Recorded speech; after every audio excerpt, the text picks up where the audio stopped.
my books currently at Dawn's for Pottery in Troy.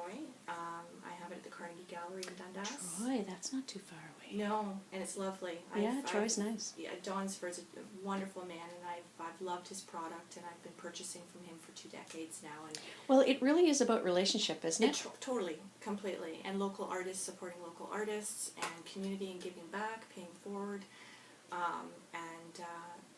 So when people live their lives based on that principle, even within their personal relationships, you end up getting more back than what you give out. And not to say that you do it to be contrived for that reason, but it truly is. And I believe that with everything, the more you relinquish, the more clarity you get, which is the gift of what you receive of surrendering and relinquishing. So I knew that when my youngest started school this past September, and knowing that, the expectation would be, and what I would want for myself, always having been a worker since 16, was that I would have to return to work, at least on a part-time basis. And so for me, it was not an option to return to social services. Like, the money would have been great. What was the block for you? You just couldn't see yourself there anymore? It just wasn't conducive. It wasn't conducive scheduling-wise, because my previous schedule, especially being in senior management, there's no clocking out. You're 24/7. Yeah. It doesn't always matter if you have people underneath who are on call. You're always the last resort on-call person if there's a crisis that can't be resolved, or they need you to sign off on something, or it goes to the provincial level, or it just wasn't an option for me. And to be what you need to be to your staff team and to the clients you're providing service for, you have to be fully entrenched, which prior to children, I had the freedom to be that. Yeah. That was the situation then? That was the state then? It was.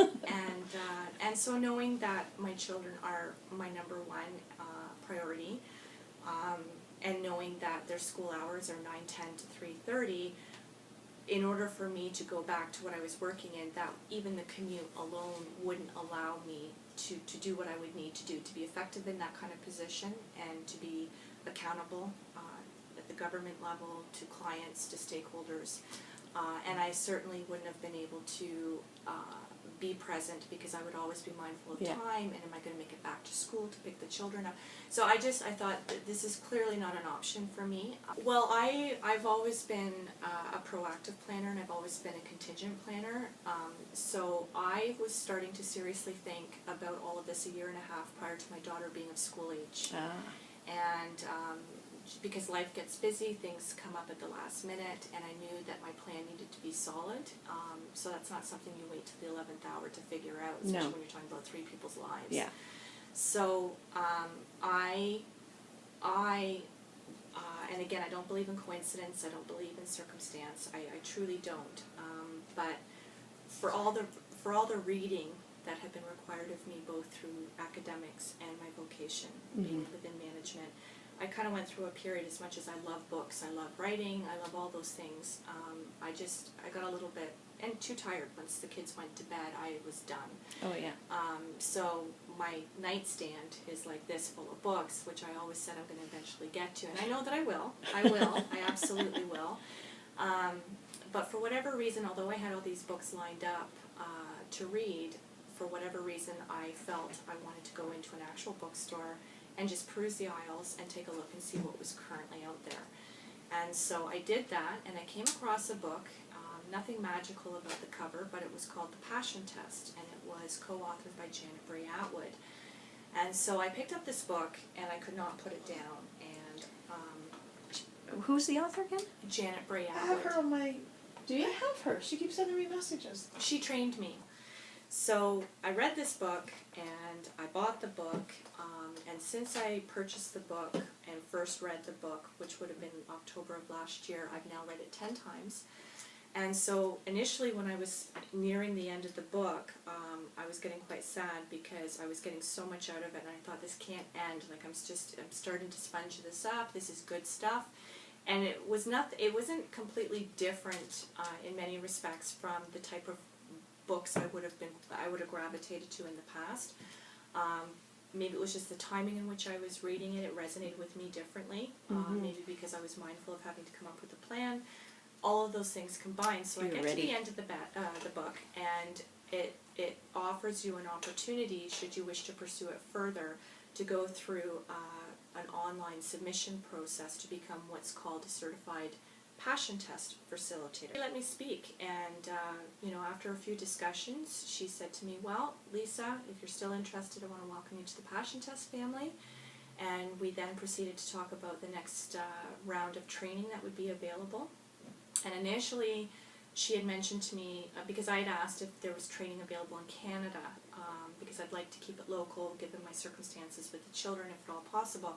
And so she looked at the calendar and she said, yeah, there would be training available in Calgary in March of 2000 and this past year, 14, this year. And that was perfectly aligned at the time with my schedule with the children's father, who had taken a 3-year contract as an engineer in Madagascar, Africa. So it was 6 weeks out, 10 days back for the constant 3 years. And so it worked out perfectly with the Calgary schedule in March.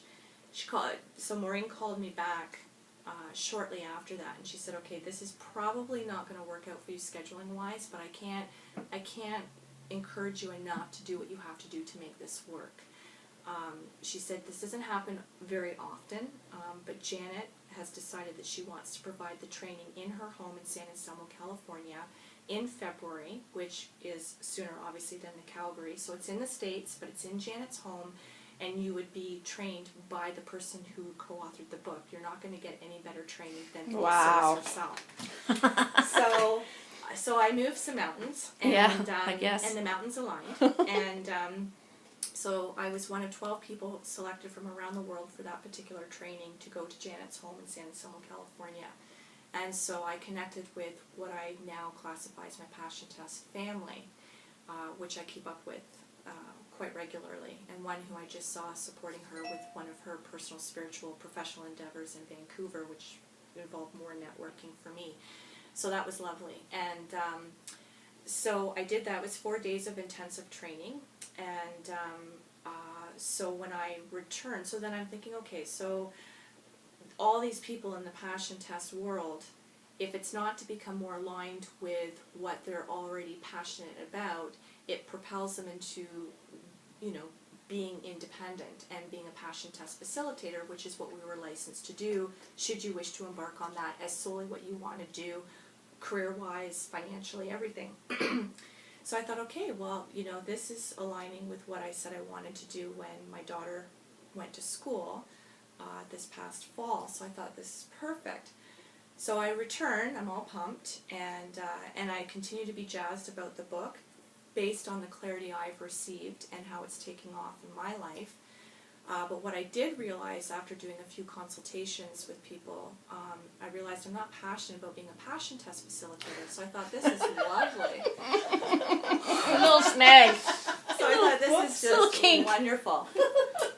However, what came out of that, though, which is what was meant to be, and oftentimes, and I'm not unique in that situation, because when you get truly clear, which is what the premise of the book is about, in order to fulfill and honor your passions, whatever you define those to be for yourself, I realized in the experience of being trained by Janet and reading the passion test, and my whole experience in San Anselmo, California, was I'm passionate about writing, which I had done my whole life. And even when I think back to what I did in social services, lots of documentation. When I look back to college and university, lots of documentation. And the subjects that I thrived at and really enjoyed were English and the dramas and poetry, anthology writing, essay writing, and so that was always identified as my niche within school. And then I realized, where I once treated writing as a hobby, because at that point in my career it was always driven about being of service to people within social services, which was meant to be for that particular point in time. With everything having changed and having to reinvent myself, I realized I am so passionate and so meant to be a writer. And both my grandmothers on either side, when they were alive, they foresaw that for me when I was 5 years old. Ooh. And they said, that's the direction that I believe you're meant to go in, because I was writing stories, using my imagination, very creative, but you forget. You do. You forget that inner child, which is on the last page of my book. I say rediscover your inner child. And so that truly is me coming full circle with my passion, the whole passion test, trying to catapult myself in a direction that's conducive to my priority, which is being there for my children, and taking the skills that I acquired in social services, but now adapting them differently. So it's been absolutely wonderful. And when I got very clear about what I know I am meant to do and be, like I say, the books wrote themselves.